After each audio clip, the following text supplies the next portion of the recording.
Se existe o combate à corrupção tão necessário nesse país, é graças a esse Supremo Tribunal Federal.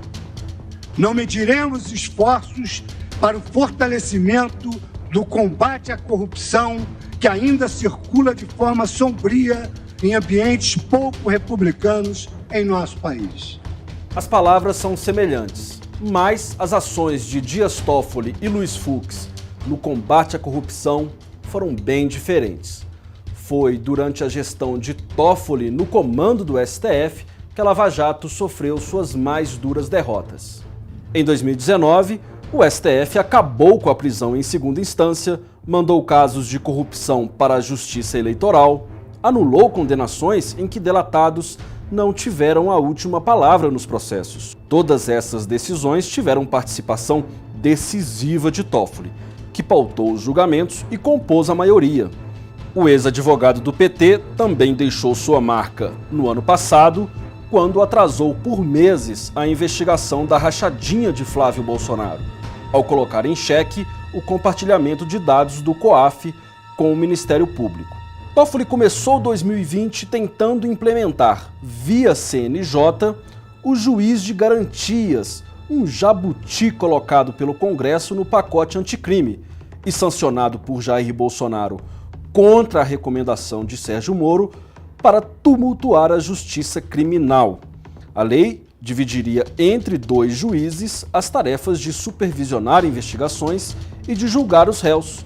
Toffoli atropelou Luiz Fux, o relator de ações contra o juiz de garantias no STF. Ainda em janeiro, ao assumir o plantão, Fux suspendeu a implementação do juiz de garantias, a pedido dos próprios magistrados. Mas foi no plantão de julho deste ano que Dias Toffoli pegou pesado com a Lava Jato. No dia 9, substituindo Edson Fachin, Toffoli mandou as forças-tarefas compartilharem todas as suas bases de dados com a PGR. Ele atendia a um pedido inconstitucional de Augusto Aras, com base na suspeita infundada de que os procuradores de Curitiba estavam investigando clandestinamente Rodrigo Maia e Davi Alcolumbre.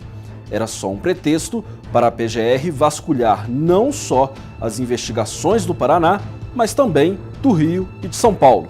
Uma tentativa clara de acabar com o chamado lavajatismo. Só no início de agosto, ao reassumir o caso, Fachin revogou a medida, impedindo a PGR de usar arquivos de Curitiba que já haviam sido copiados. Ainda em julho, Toffoli suspendeu 2 investigações sobre José Serra, que tramitavam na primeira instância. Considerou que a apuração poderia avançar sobre fatos ligados ao mandato. Só em novembro, um dos casos foi retomado e gerou uma denúncia contra o tucano. Em setembro, acabou o reinado de Dias Toffoli no STF. Assumiu a presidência Luiz Fux, um juiz de carreira que nunca pegou atalhos para chegar ao topo da magistratura. No discurso de posse, prometeu endurecer o combate à criminalidade. Não admitiremos qualquer recuo no enfrentamento da criminalidade organizada, da lavagem de dinheiro e da corrupção. Aqueles que apostam na desonestidade como meio de vida não encontrarão em mim qualquer condescendência, tolerância ou mesmo uma criativa exegese do direito. Não permitiremos que se obstruam os avanços que a sociedade brasileira conquistou nos últimos anos, em razão das exitosas operações de combate à corrupção, todas autorizadas pelo Poder Judiciário brasileiro, como ocorreu no Mensalão e com a Operação Lava Jato. A primeira medida não demorou. Na semana seguinte à posse na presidência, Fux barrou a soltura de condenados por corrupção, crimes hediondos e violência doméstica durante a pandemia. Ele alterou uma recomendação aprovada por Dias Toffoli em março, que orientava juízes a concederem prisão domiciliar para presos do grupo de risco da Covid. Durante 8 meses, 60 mil presos saíram da cadeia. No início de outubro, Luiz Fux fez uma jogada de mestre contra a turma anti-Lava Jato do Supremo. Ele propôs transferir para o plenário a análise de inquéritos e ações penais contra políticos com foro privilegiado. A partir de agora, o recebimento ou arquivamento de denúncias e as condenações ou absolvições passariam a ser decididas pelos 11 ministros da Corte, incluindo o próprio Fux, e não mais pelas duas turmas, onde o presidente não tem voto. Era também um recado de Fux para privilegiar as decisões colegiadas contra a profusão de decisões monocráticas em investigações.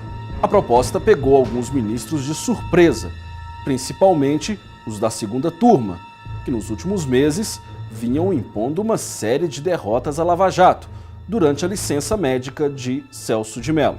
É que reformas regimentais devem ser primeiro avisadas aos ministros para serem discutidos. De fato, não faz sentido a gente chegar do almoço e receber a notícia de que tem uma reforma regimental que será votada. Observo que este assunto não estava previamente na pauta, embora possa estar compreendido na reforma do regimento que vem sendo discutido já algumas sessões. Poucos dias depois, ainda em outubro, Luiz Fux deu mais uma mostra de que bateria de frente com a ala garantista do STF. Num sábado, ele derrubou uma decisão liminar de Marco Aurélio que havia libertado André do Rep, um mega traficante internacional e chefão do PCC. Mas já era tarde. O chefe da facção criminosa havia deixado pela manhã, naquele mesmo sábado, a penitenciária de Taubaté. Quando a polícia tentou recapturá-lo, ele já havia fugido para o exterior. Na semana seguinte, Fux levou o caso ao plenário, que manteve a decisão por 9-1. Só Marco Aurélio Mello, que havia concedido a liminar, divergiu e não escondeu a insatisfação. Sobre o mérito. Vossa Excelência querer me ensinar como eu devo votar.